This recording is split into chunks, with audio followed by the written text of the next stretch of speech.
তো খিদে লেগেছে, আমি কিছু বলবো? আপনারা বললে তারপরে বলবো। বলবো?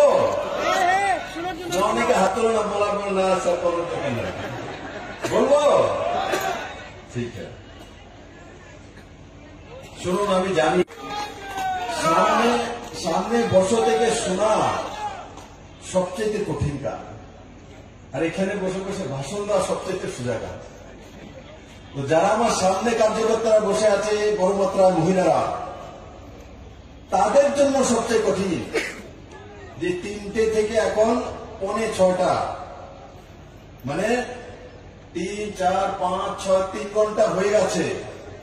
3 ঘন্টা কিছু না খেয়ে চুপচাপ এখানে বসে থাকা, বাড়ি থেকে পায়ে হেঁটে আসা, তারপর হয়তো কোনো একটা ভেহিকেল গাড়ি বা যাই ব্যবস্থা হয়েছে তাতে আসা, নিজের বাইক দিয়ে চলে আসা, অনেক কষ্ট। মায়েরা এখানে এসছেন, বাড়ি থেকে আবার রান্না করতে হবে। আজকে ফোন করে দেন, হাজবেন্ডের করে দেন, বলে তুমি রান্নার কেমন পরে খাবো। হিম্মত হ্যাঁ, হিম্মত নেই না? আজকে সবাই আগে ফোন করেন বাড়িতে, বলে আজকে মুখ্যমন্ত্রীদের ভাষণ দিতে আছে, সাংস্কৃতিক অনুষ্ঠান রয়েছে, তুমি বার্তা রান্না রেখো, আমাকে সত্যি কর্তা গ্রামে যেতেছে। ঠিক আছে, বলবে কে কে এখন স্বামীকে ফোন করবে, হাজবেন্ডকে? আসেনি কেউ?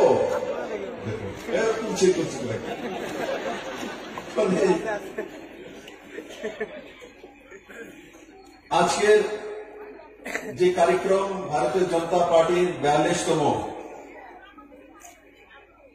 যে প্রতিষ্ঠা দিবস, তা পালন করার জন্য আমরা একত্রিত হয়েছি। আর এই কার্যক্রমে মঞ্চে উপস্থিত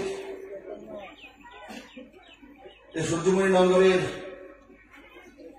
লোকপ্রিয় বিধায়ক এবং ত্রিপুরা সরকারের আদরণীয় মন্ত্রী শ্রী রামপ্রসাদ পাল মহোদয়, মঞ্চে উপস্থিত ভারতীয় জনতা পার্টির সমস্ত পদাধিকারী এবং প্রাক্তন নেতৃত্ব, বড় মাত্রায় উপস্থিত ভারতীয় জনতা পার্টির নিষ্ঠাবান কার্যকর্তা ভাই বোনেরা, অত্র অঞ্চলের সুধী নাগরিকবৃন্দ, মিডিয়ার মিত্ররা। সরকার আগেও ছিল, সরকার এখনো আছে। আগে ডাবল সরকার ছিল, এখন সিঙ্গেল সরকার হয়ে গেছে। ইঞ্জিন ডাবল আছে, নরেন্দ্র মোদীর নেতৃত্ব সরকার, আর এখানে ভারতীয় জনতা পার্টির সরকার। কিন্তু আগে ডাবল সরকার ছিল, এখন সিঙ্গেল সরকার। আর পুরনো ডাবল সরকার ছিল একদলীয় সরকার, একদলীয় ব্যবস্থা। আজকে সিঙ্গেল সরকার। কিসের সরকার? জনতার সরকার, 37 লক্ষ ত্রিপুরাবাসীর সরকার। 40 বছর পর ত্রিপুরার মানুষ জনতার সরকার পেয়েছে। তার আগে একদলীয় ব্যবস্থার সরকার। একদলীয় ব্যবস্থার মানুষই সুবিধা পাবে, একদলীয় ব্যবস্থার মানুষই চাকরি পাবে, একদলীয় ব্যবস্থার মানুষই ত্রিপুরার সমস্ত সম্পদের ব্যবহার করবে। তার অধিকার এক বিশেষ দলের ছিল। মানুষ 2018-তে পরিবর্তন করেছে, শুধু পৃষ্ঠা প্রমুখই পরিবর্তন করেছে আর বিপ্লব দলের নেতৃত্বে সরকার হয়েছে এমন নয়।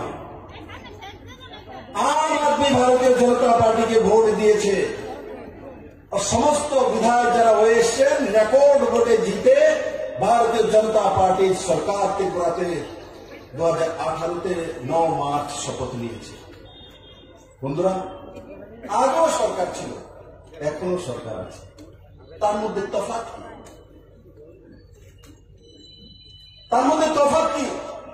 আগে এক দলীয় ব্যবস্থা ছিল, এক দলের সরকার, এক দলের লোক, এরাই সুবিধা পাবে, অন্যরা সুবিধা পাবে না। কিন্তু ভারতীয় জনতা পার্টির নেতৃত্বে 2018 সরকার হওয়ার পর माननीय प्रधानमंत्री जी सबका साथ सबका विकास, सबका साथ सबका विश्वास और सबका साथ सबका प्रयास लागू করেছে সরকার। কিভাবে লাগু করেছে, কিভাবে লাগু হয়েছে? প্রধানমন্ত্রী আবাস যোজনা রুরাল আরবান, পুরনো সরকার থাকাকালীন ডাবল সরকার ছিল, সে সরকারে 5 বছরে 48,000 ঘর দিয়েছিল রুরাল এরিয়াতে।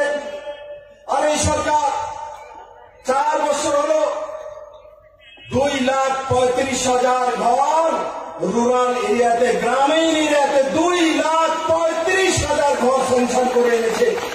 তার সঙ্গে সঙ্গে আরো 20-25,000 ঘর আসছে ত্রিপুরাতে। এবার ভারতীয় জনতা পার্টির কার্যকর্তা, আমরা আসার পর যে লিস্টটা তৈরি হয়েছিল 2011 সেন্সাস অনুসারে, সে লিস্ট কারা তৈরি করেছিল?